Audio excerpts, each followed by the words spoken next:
Hi there, it's Don Norris from RealSurf.com with another one of my forecasts.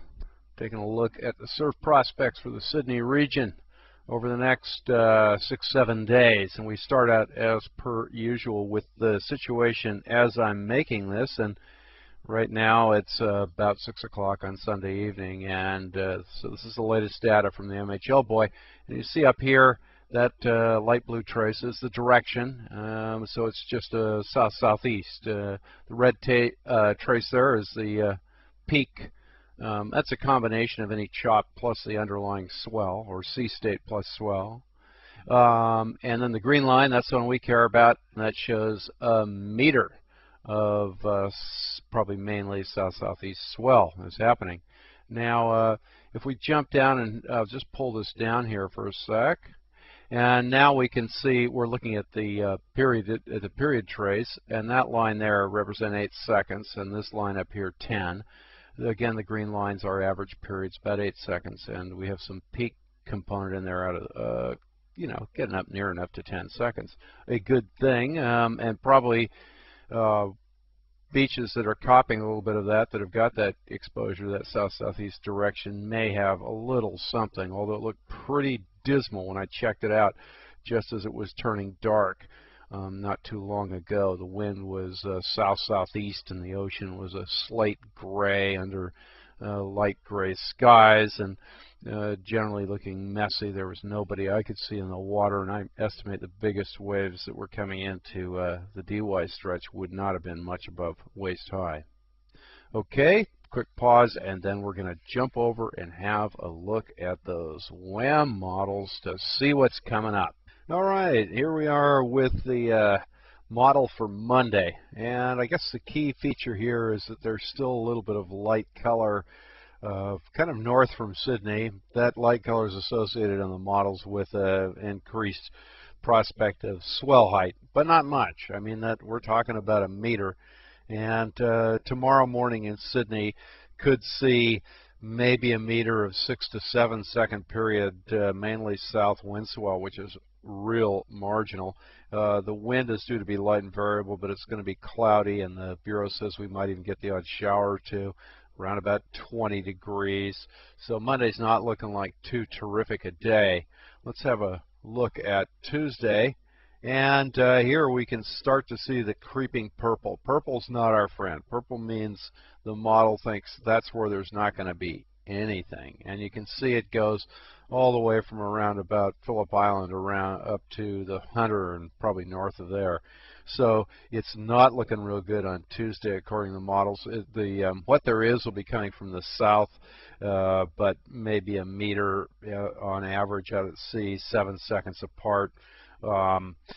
Chance of showers high around 20, and wind generally kind of quartering around from the southeast through to the northeast, 5 to 10 knots. So basically marginal to nearly flat conditions with light onshores for Tuesday.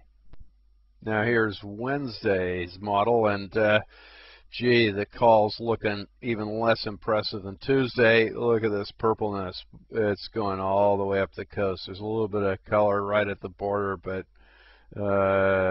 it's kind of hard to get excited about Wednesday from the look of that model.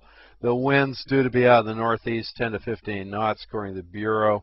There's going to be a high probably around about 20 or so. But to the extent there's anything in the way of waves, figure sub 7 seconds, sub a meter, maybe out of the south-southeast. But really, I don't think we're talking about waves for Wednesday. So let's jump on to Thursday.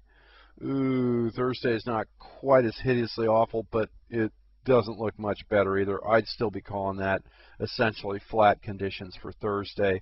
The wind's due to be light east-northeast, swing around west-northwest during the day. Be a fine day, says the Bureau, on current reckoning, about 22. Let's have a look at Friday. Friday, we're back looking, that looks pretty sad. That looks almost as bad as Wednesday did.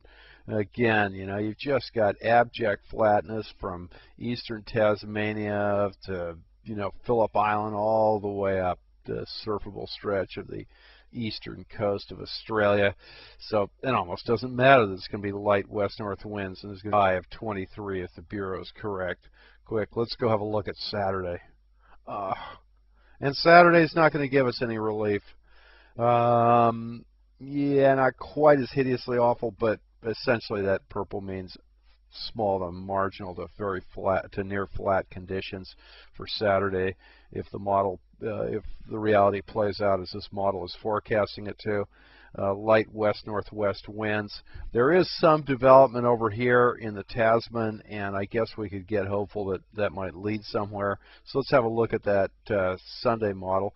There it is. There's the Sunday model, and we're getting a little something going on here, probably a little low, almost certainly developing there, if the model can be believed. Again, remember, this is right at the very outer edge of where the models predict to. And long experience shows that you're really talking in the neighborhood 20–30% likelihood of a particular model actually bearing a close resemblance to what happens on the day. So don't make too much of it, but at least there's a little something in there. What concerns me is that I think it could just sort of go down here, join the Roaring 40s, and go off there and not really produce much of anything. If it does produce anything, I would say, you know, figure late Sunday, early Monday, and figure maybe what looks like a little northeast wind swell trickling in. But that's how it looks right now from the perspective of Sunday night. So I'll leave you to contemplate the surf week ahead. I'll wish you lots of great waves. I hope to hear from you via the feedback about this. I've had some more input from folks, and it's all useful. One person wrote in to ask me if these forecasts meant that I was no longer going to be doing written ones. Well, that's not really my plan. I don't have a plan as such. I thought I'd experiment with this for a while to sort of see what kinds of audiences we get for these forecasts, and it's jumped up into the hundreds. So I think the last forecast, the forecast before this, had probably been viewed by 300 or 400 people, I think, you know, by the time I'm issuing this one. So that seems to me to be something that's worth me doing, if for no other reason than that there's a growing number of you that are enjoying them. But as I say, good to get that feedback. Keep it coming. Have yourself a top surf week. This is Don Norris for RealSurf.com. See ya.